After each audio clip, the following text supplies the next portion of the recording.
Well, good morning, stamping friends. How's everyone doing today, this Tuesday, August 11th? We are almost halfway through August already. And I was wondering if school is starting in all of your neighborhoods. My grandkids started kindergarten, 2 of them. Some are in preschool, and our son's doing online for at least a month. So anyway, we're kind of getting back in the groove here, but it's different. Well, I just wanted to show you a really quick project this morning. I actually came up with it right before I did the video. I've never cut it that close. Usually I know the day before, but I knew in my mind what I wanted to do, and I was hoping it came out on paper how my mind imagined that. Have you ever done that? Like your mind thinks of something and it comes out and in the wastebasket it goes. So anyway, I was crossing my fingers. So let me show you. It's of course, oh, sorry about this little flipperoo here. You get to always see my hand, and let me switch this around so you don't see my ceiling. And whoops, I gotta zoom in a little bit. Last time people saw my toes, so I had it too far down. I appreciate your comments, because sometimes, I don't know, I can't get mine to work on my iPad or computer, so I don't see anything until it's over. All right, there's my host code with my fun new logo on my blog. They really did a great job. I'm enjoying that because I am a coffee lover. All right, so I guess for starters, I'm going to show you the product I'm going to use. It's in the holiday catalog. It's on page 70, and it's this little treat box. Isn't that cute? I did not know what size it would be until I got it, so I'll show it to you. I can even measure it if you'd like. Excuse me.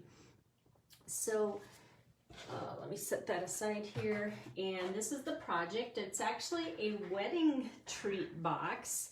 So here it is, and you're not going to believe this, but I used Halloween paper, but look at the fun side on one of the pieces of DSP. So it has the cute little entwined, I guess, wedding rings, and then a little saying forever and always, and it's just kind of a fun little box. So let me show you the dies here. Look at all the dies you get. When I first saw this in the catalog, this is the one that my eye went towards. I love the intricate cutout in that one. And there's a stamp set, as you can see, that goes along with it. A banner, cute little banner, and the rings if you just want to stamp them. Just lots of goodies that go along with this die set. So then let me show you the paper. Now the Halloween paper, at first when I saw it, I was kind of like, oh, interesting. That doesn't seem very Halloween-y, but I can't even show you full sheets because I'm down to this in my stack because I've used that much just playing around with it. But this one, you know, it's got a floral print, but you can see little spider webs in there. And then they always have an opposite side that you can really use on anything. The Argyle with spiders on, the bat one with, look at that pretty rose. It's kind of like what I use, but there's also a smaller print, but this is a larger print. This is the one I used on the box, and look at the other side. That would be just as pretty using that. Then we got the Lacy Bats. Whoops, let's do this one first. So Cajun Craze is a color that they used with this. This one has nothing Halloween on, other than the design kind of matches the others.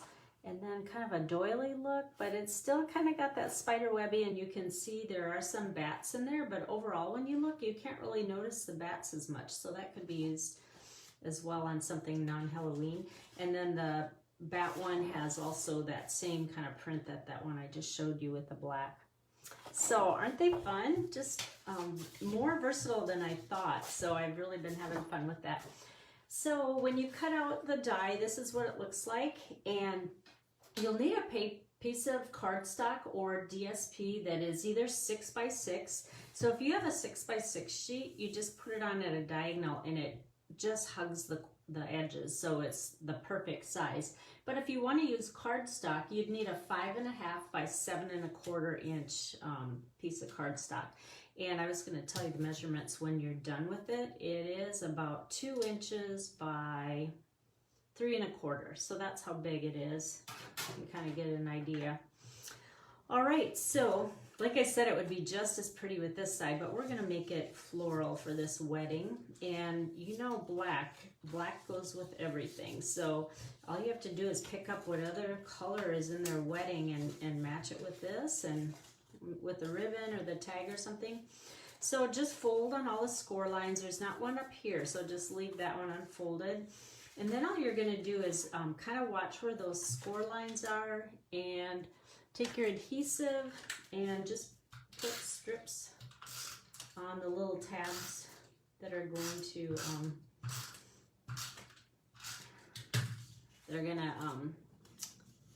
fasten together. And there's like a little slit here. You're just gonna put that tab inside the slit like that.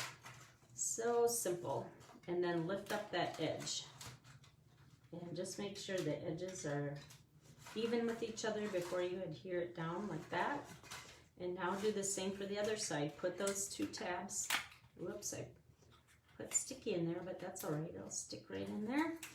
And then same thing with this side. Just make sure those sides line up. And look at how fast and easy that came together. Oh my goodness, is that the fastest tree box you've ever made? Now, I took a little black piece of cardstock, and this is 1 3/4 inch by 1 inch. And then I took the Tasteful Textile 3D embossing folder, and I just ran that through my new Stampin' Cut and Emboss machine, which I love. I used it at my class this week, and everybody else fell in love with it as well. All right, so we're just going to adhere that to the front of the box. And then I did cut these out beforehand just to save a little bit of time. And then grab your paper snips, and what you're going to do is one, of course, you're going to leave with the big rock on the front. The other one, we want to just trim off the rock and just follow that circle. Very easy to do to make the ring for the man. And now we're going to I played around with this, how to attach these two. I used my liquid adhesive, and I didn't like that because it kind of gooped over. So I found the best thing was just to put adhesive on the back. So use a scrap paper and go over the edges. Now, note to self, the best thing would be our adhesive sheets, which mine have not arrived yet. But if you run that through, this whole thing will be sticky. And then we just want to kind of overlap them like this. Okay. And then we're just going to put them on the front of the box and just put it at an angle. The reason I put the black underneath is it kind of got lost in the floral print, so it was a little bit too busy for me. All right, now the next part is we're going to take this metallic edge ribbon. It's about 3/8 inch wide, and I'm going to wrap it around here, and I'm going to show you how I do my knots. Everyone goes, how do you tie? But I'm left-handed, so I don't know if it'll be as easy or if it'll be backwards for you, but I'll just show you how I do it. And it doesn't really matter where the knot falls because we can twist around here. So I go left over right, tie it like a normal, and then I turn it so it's kind of like a, up and down. Okay, then I take the shorter end and I go through the, whoops, I gotta do this fast and not in slow motion. So go through the loop, and what's nice about this ribbon is there's not a right and a wrong side, so if it mixes up, like sometimes you have ribbon where there's definitely a front side, this one does not, so it's nice. So if you can grab that, and my trick is, where is that edge? Is to pull the right side and not the, oh gosh, it's really loose. Let me start over. But when you pull it through, you just pull one side and not the other, and that's what makes that square knot on top. So I kind of hold it with my other hand,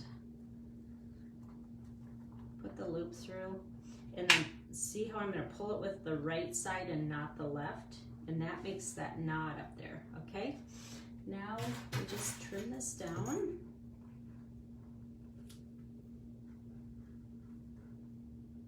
And then once you're done with that, then you can kind of shimmy it to where you want the knot to go and just kind of pull it so it covers up where they intersect here, like that. All right, now the last part is the top.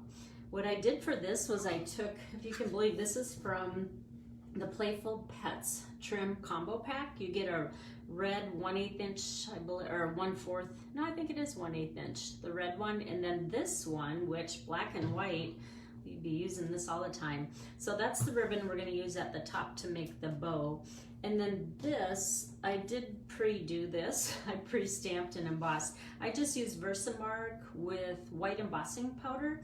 And I think it's easier to do it on a longer strip because then you can adjust it when you cut. This sheet was bigger, and then once I stamped and embossed it, then I could line up to make sure that it goes straight. Because sometimes if you cut it first, it's so hard to get it perfectly straight and even. So I find I always use a bigger sheet of cardstock and then trim it down so you can make it straight. All right, and then on one end, we're gonna use a 1/8 inch punch and just try to get that in the middle, like that. And then for the other side, maybe, and I can't remember if I said the width of it, it's a 1/2 inch. Just trim it like this, and then remember to get it straight, you just snip once up the middle, and then corner to middle, and corner to middle, and it should come out pretty straight. All right, now we're gonna loop this through the holes, and then we're gonna tie it once. And for this one, it's okay to tie it shut because probably your treat is still gonna fit in there. You can get it through the side. So let's just tie that once, like that. Now we are gonna loop this through, and you might have to trim it because it unravels pretty fast. And then stick that through, like that. And then we're gonna tie it one more time. Whoops, I want it towards the front. Whoops, you know what? You need to go back to front. And I'm gonna save time. This is not COVID safe. I just licked it, so now I can't give it to anyone. Because if I keep trimming it, it's gonna be so short I won't be able to tie. So go back to front. It's gonna lay lay better on here. Okay, now I need a chocolate in there so it's heavier, right? Okay, now just tie it in a bow. No trick to this because you can maneuver it after it's tied, and if it sits funny, then just retie it, but tie it the other way. Holy cow, I'm having trouble with my ribbons today. There we go. And pull the loops down a little bit. All right, now, whoops, that's way too big.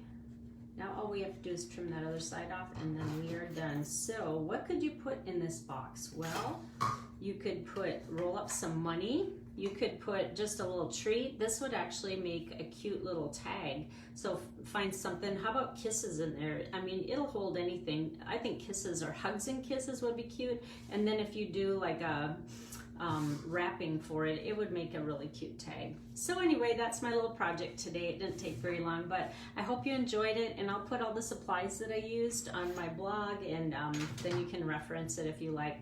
But thank you so much for joining me. I hope you have a great rest of your week, and we will chat again soon. I'll see you on Friday. Bye-bye.